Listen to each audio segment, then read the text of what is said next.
Hey Mojoholics, I'm your host Rebecca, and in this 12th episode of WatchMojo FAQ, our CEO and co-founder Ashkan Karbasfrooshan joins me to discuss how you, yes you, can get a job with WatchMojo.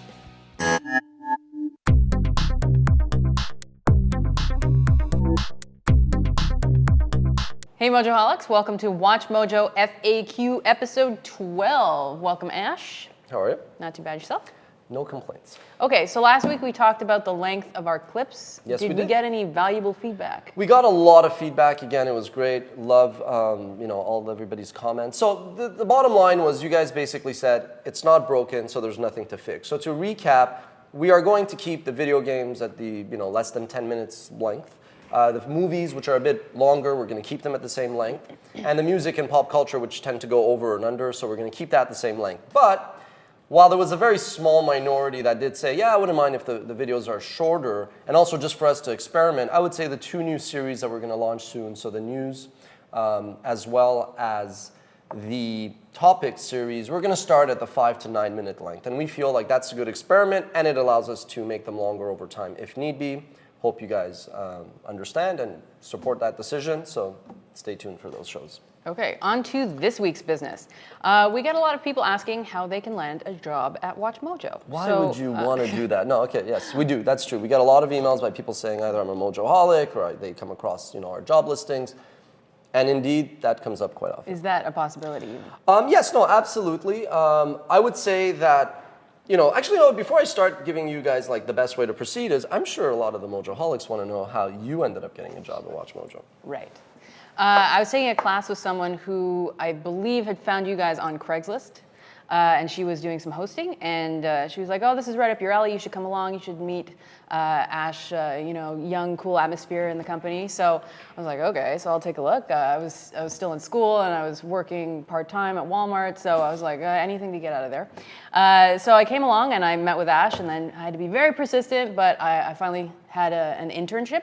And then hop, skip, and 6 months later, I finally came on as a full-timer, so. This episode definitely not brought to you by Walmart. I remember that. Sorry. No, it's all good. Well, it wasn't a terrible job. But anyway, would you say that is a normal path?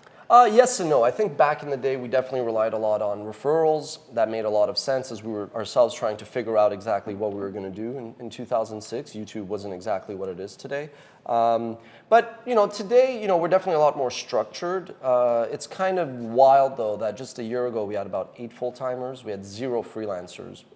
But today, we have 17 full-timers, and we have, I'd say close to 80, maybe even 90 part-time freelancers. So we're always looking for researchers and writers. Are these paid gigs? Yes, absolutely. Now, the basic 2 themes and trends in media over the past 4, 5, 6 years has been the following. One is, at more traditional media companies, not to name anyone, but Time Inc., basically, and we're not blaming them, but just as an example. So Time Inc. right now, what are they trying to do? They're trying to take a lot of their full-timers, and they're basically saying, we're going to shift these to be either outsourced offshore, or we're just going to make everybody be part-time to save money, because traditional media companies are facing a lot of challenges. And then the second trend is even newer media companies, not to name names, but HuffPo.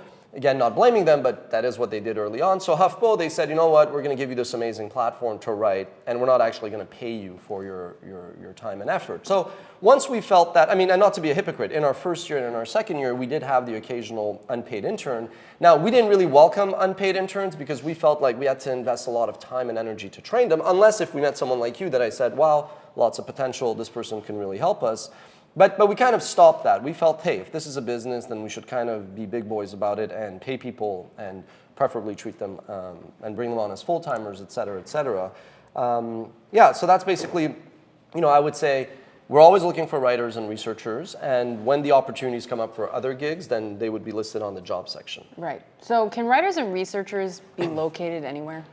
Technically, yes. When it comes to researchers and writers, the only real requirements are that you're very proficient at English and that you're very well versed in the topic. We actually only, to go back to why all of a sudden we start to embrace freelancers and part-timers, was because when we launched the suggestion tool in April of 2013, we were flooded with ideas, right? A lot of companies launch these interactive tools. Sometimes it's a ghost town, other times it's a wild party. And you guys went all out, gave us a lot of great ideas, and we kind of just said, sure, we could research a lot of these topics and try to pass them off as expert list or whatnot, but we felt like even though we had a great process to keep them objective and accurate, we still wanted them to be written by people who were fans or passionate about the topic, so long as they could show some objectivity, right? Right. But yes, I mean, definitely the freelance writers, researchers could be anywhere.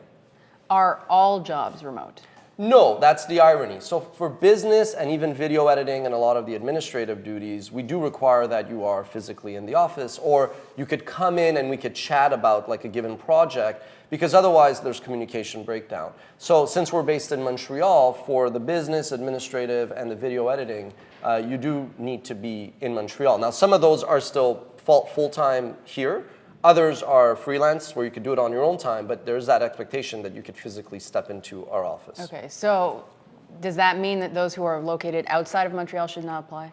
No, you're welcome to apply. It's a free world, but I would say unless if it's for a research and writing gig, then it's more than a long shot. But you know what, as we keep growing, is it crazy for us to eventually have a physical office in New York or London or Paris or Sydney or Tokyo, wherever? Not at all. Those are things that eventually happen as a company gets bigger. Right. Speaking of getting bigger, as you mentioned, we are 17 full-timers now. Is that a lot? How does that stack up? Well, it depends, right? Because by comparing it to a YouTube channel, yeah, I would say 17 people, let alone even the freelancers, that's a very big number. But if you compare us to a media company, well, 17 is not ginormous. But if you add the 70, 80, 90 freelancers, you're getting close to 100. So that starts to be a big enough number. Now, you got to bear in mind, we never raised outside capital when you hear about company raises venture capital or institutional investing. So we have to be very careful, smart, and selective with our hiring process. But I would say, ironically, it's actually a good thing that we never raised venture capital. How so?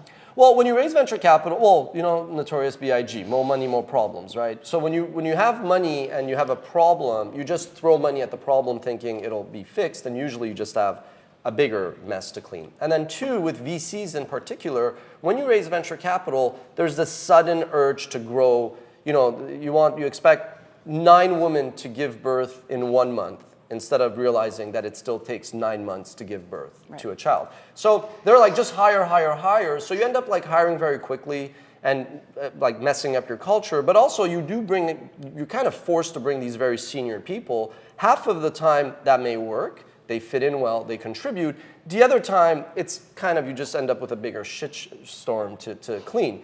And you also alienate the original crew that helped grow the business. So it's a very delicate thing. So we look at the fact that we're a privately held, independent company with none whatsoever, no corporate involvement and no outside investor involvement as a great thing for you guys, because we can do a lot of things, whereas, let's be realistic, otherwise we may not be able to do. Right. Okay, so if you want to join us, be sure to visit the jobs section and submit your CV. And if you have any questions for us to answer in this show, leave them in the comments or check out the poll. Thanks for watching, and tune in again next time to tell us what you think. And don't forget to watch me and Dan tomorrow on What's Your Mojo.